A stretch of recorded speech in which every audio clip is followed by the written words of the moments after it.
नमस्कार दोस्तों, स्वागत है आप सबका आपके अपने चैनल मालती शर्मा पर। दोस्तों, अधिक मास में पड़ने वाली एकादशी का नाम पद्मिनी एकादशी है। आज मैं उसकी व्रत विधि और कथा के बारे में बताऊंगी। जगत के पालनहार विष्णु भगवान को ये एकादशी बहुत प्रिय है। जो इंसान पद्मिनी एकादशी का व्रत सच्चे मन से करता है उसे विष्णु लोक की प्राप्ति होती है। इस व्रत को करके, यज्ञ तप और व्रत को करने से इंसान को जो फल मिलता है वो इस एकादशी को करके मिल जाता है। सन 2020 में पद्मिनी एकादशी 27 सितंबर दिन रविवार को पड़ेगी। 27 सितंबर 6:12 से शुरू होकर 28 सितंबर 8 बजे तक एकादशी रहेगी। व्रत का पारण मुहूर्त 28 सितंबर सुबह 6:12 से 8:36 तक रहेगा। परशोत्तम मास में आने के कारण इस एकादशी का नाम परशोत्तमा एकादशी भी पड़ा। अब मैं आपको इसकी कथा और विधि के बारे में बताती हूँ, पर उससे पहले अगर अभी तक आप मेरे चैनल पर नए हैं और आपने मेरे चैनल को सब्सक्राइब नहीं करा तो कर लें और पास में बने बेल बटन को दबाना भी ना भूलें, ताकि मेरे आने वाले वीडियो का नोटिफिकेशन सबसे पहले आपको मिले। एकादशियों का श्रवण करते करते एक दिन धर्मराज युधिष्ठिर कृष्ण भगवान से बोले, हे भगवान, अब आप मुझे अधिक मास, जिसको लोंद मास भी कहते हैं, के शुक्ल पक्ष की एकादशी के बारे में बतलाएं। उस एकादशी का नाम क्या है तथा उसके व्रत करने की विधि क्या है। श्री कृष्ण भगवान बोले, हे राजन, अधिक लोंद मास की एकादशी जो कि अनेक पुण्य को देने वाली है, उसका नाम पद्मिनी है। इस एकादशी के व्रत से मनुष्य विष्णु लोक को जाता है। हे राजन, इस विधि को मैंने सबसे प्रथम नारद जी से कहा था। वह विधि अनेकों पापों को नष्ट करने वाली तथा भक्ति और मुक्ति प्रदान करने वाली है। अब मैं तुमसे उस विधि को पुण्य कहता हूँ, आप ध्यान लगाकर सुने। दशमी के दिन व्रत को शुरू कर देना चाहिए और कांसे के पात्र में भोजन, मांस, मसूर, चना, कोदों, शहद, शाक और प्राय अन्न दशमी के दिन से ही नहीं खाना चाहिए। इस दिन अवश्य भोजन करना चाहिए पर नमक नहीं खाना चाहिए। उस रात्रि को भूमि पर ही शयन करें और ब्रह्मचर्य रहना चाहिए। एकादशी के दिन प्रातःकाल उठकर नित्य क्रिया से निवृत्त होकर दातुन करनी चाहिए और फिर उसके बाद 12 बार कुल्ला करना चाहिए। स्नान करने फिर उसके बाद चले जाना चाहिए। उस समय गोबर, मृतिका, तेल, कुशा तथा आमल की पूर्ण विधि विधान पूर्वक स्नान करना चाहिए। स्नान करने से प्रथम शरीर में मिट्टी लगाते हुए मिट्टी से ही प्रार्थना करनी चाहिए। हे मृतके, तुमको भगवान ने शुकर रूप धारण करके निकाला है। ब्रह्मा जी ने तुम्हें दिया है, कश्यप जी ने तुमको मंत्रों से पूजा है, इसलिए तुम मुझे भगवान की पूजा करने के लिए शुद्ध बना दो। समस्त औषधियों से पैदा हुई, गौ पेट में स्थित करने वाली और पृथ्वी पवित्र करने वाली तुम मुझे शुद्ध करो। ब्रह्म के थूक से पैदा होने वाली तुम मेरे शरीर को छूकर पवित्र करो। हे शंख चक्र गदाधारी देवों के देव जगन्नाथ, आप मुझे स्नान करने के लिए आज्ञा दीजिए। इसके उपरांत वर्ण मंत्र को जप कर स्नान करना चाहिए। किसी तालाब या नदी पर जाकर स्नान करना चाहिए। अगर ऐसा संभव ना हो तो घर में ही गंगा जल डालकर स्नान करना चाहिए। स्नान के पश्चात स्वच्छ वस्त्र को धारण करके तथा संध्या तर्पण करके मंदिर में जाकर भगवान की पूजा करनी चाहिए। राधा जी सहित कृष्ण भगवान की प्रतिमा और पार्वती सहित महादेव जी की प्रतिमा बनाकर पूजा करनी चाहिए। धान्य के ऊपर मिट्टी या तांबे का घड़ा रखना चाहिए। उस घड़े को वस्त्र तथा गंध आदि से अलंकृत करके उसके मुंह पर तांबे का घड़ा रखना चाहिए। उस घड़े को वस्त्र तथा गंध आदि से अलंकृत करके उसके मुंह पर तांबे, चांदी या सोने का पात्र रखना चाहिए। उस पात्र पर भगवान की प्रतिमा रखकर धूप, दीप, नैवेद्य, पुष्प, केसर आदि से उनकी पूजा करनी चाहिए। उसके उपरांत भगवान के सन्मुख नृत्य और गान करना चाहिए। उस दिन पतित तथा रजस्वला स्त्री का स्पर्श बिल्कुल नहीं करना चाहिए। उस दिन असत्य बोलना तथा गुरु और ब्राह्मण की निंदा भी नहीं करनी चाहिए।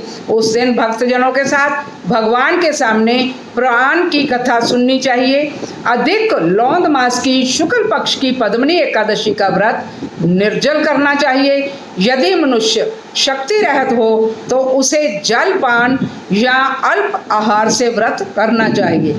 रात्रि में जागरण करके, नाच और गान करके भगवान का स्मरण करते रहना चाहिए। प्रतिपहर मनुष्य को भगवान या महादेव जी की पूजा करनी चाहिए। भगवान पहले पहर में नारियल, दूसरे में बेलपत्र, तीसरे में सीताफल, चौथे में सुपारी, नारंगी भगवान को अर्पण करनी चाहिए। इससे पहले पहर में अग्निहोम का, दूसरे में वाजपेयी यज्ञ का तथा तीसरे में अश्वमेध यज्ञ का और चौथे में राज सूर्य यज्ञ का फल मिलता है। इस फल से अधिक संसार में ना कोई यज्ञ है, ना विद्या है, ना दान आदि है।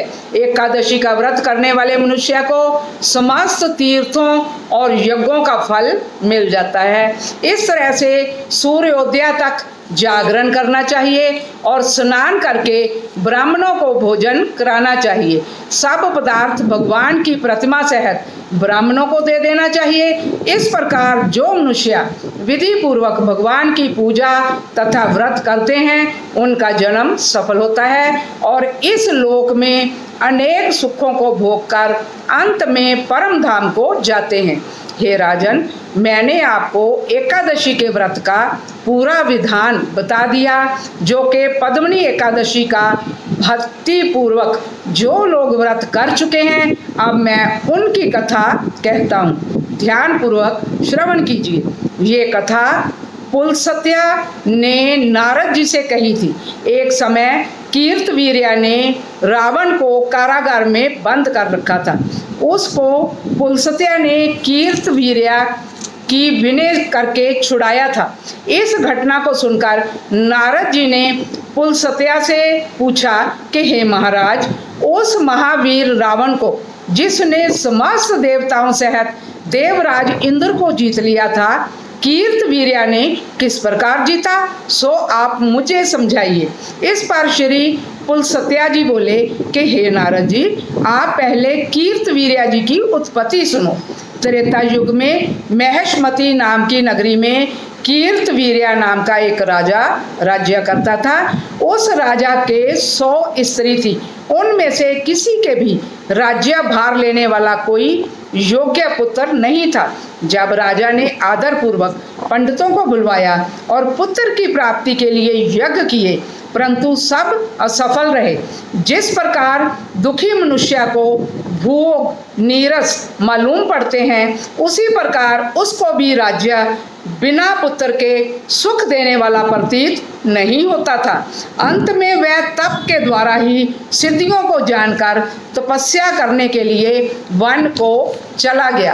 उसकी स्त्री हरिश्चंद्र की पूरी प्रमदा वस्त्र अलंकारों को त्याग कर अपने पति के साथ गंधमादन पर्वत पर चली गई। उस स्थान पर इन लोगों ने 10 सहस्त्र वर्षों तक तपस्या की, परंतु सिद्धि प्राप्त ना हो सकी। राजा के शरीर में केवल हड्डियां ही रह गई। ये देखकर प्रमदा ने विनय सहित महासती अनसुईया से पूछा कि मेरे पति देव को तपस्या करते हुए 10 सहस्त्र वर्ष बीत गए हैं, परंतु अभी तक भगवान प्रसन्न नहीं हुए हैं जिससे मुझे पुत्र प्राप्त हो। इस पर अनसुईया जी बोली कि अधिक लौंद मास में, जो कि 32 महीने के बाद आता है, उससे 2 एकादशी होती हैं, जिसमें शुक्ल पक्ष की एकादशी का नाम पद्मनी और कृष्ण पक्ष की एकादशी का नाम परमा है। उसके जागरण और व्रत करने से भगवान तुम्हें अवश्य पुत्र देंगे। इसके पश्चात अनसुईया जी ने व्रत की विधि बतलाई। रानी ने अनसुईया जी की बतलाई विधि के अनुसार एकादशी का व्रत और रात्रि में जागरण किया। इससे भगवान विष्णु उस पर बहुत प्रसन्न हुए और वरदान मांगने के लिए कहा। रानी उस पर भगवान जी की स्तुति करने लगी। रानी ने कहा कि आप ये वरदान मेरे पति जी को दीजिए। प्रमदा का वचन सुनकर भगवान विष्णु बोले, हे प्रमदे, मल मास मुझे बहुत प्रिय है, जिसमें एकादशी मुझे सबसे अधिक प्रिय है। इस एकादशी का व्रत तथा रात्रि जागरण तुमने विधि पूर्वक किया है, इसलिए मैं इस पर अत्यंत प्रसन्न हूँ।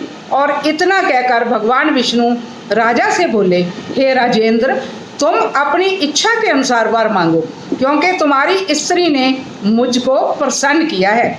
भगवान की सुंदर वाणी को सुनकर राजा बोले, हे भगवान, आप मुझे सबसे श्रेष्ठ, सबके द्वारा पूजित और आपके अतिरिक्त देव, दानव, मनुष्य आदि से अजय उत्तम पुत्र दीजिए। भगवान उससे तथास्तु कहकर अंतर ध्यान हो गए। वह दोनों अपने राज्य को वापस आए। उन्हीं के यहाँ कीर्तवीर्य उत्पन्न हुए। वह भगवान के अतिरिक्त सबसे अजय थे। इसी से उन्होंने रावण को जीत लिया। ये सब पद्मिनी के व्रत का प्रभाव था। नारद जी से इतना कहकर पुलस्त्य जी वहाँ से चले गए। भगवान बोले, हे धर्मराज, ये मैंने अधिक मास या लौंग मास की शुक्ल पक्ष की एकादशी का व्रत कहा है। जो मनुष्य इस व्रत को करता है वह विष्णु लोक को जाता है। भगवान का वचन सुनकर युधिष्ठिर ने भी अपने कुटुंब सहित इस व्रत को किया। सूत जी बोले, हे ब्राह्मणों, जो आपने पूछा था सो मैंने सब कह दिया। अब आप और क्या सुनना चाहते हो? जो मनुष्य इसकी कथा सुनेंगे वे स्वर्ग लोक को जाएंगे।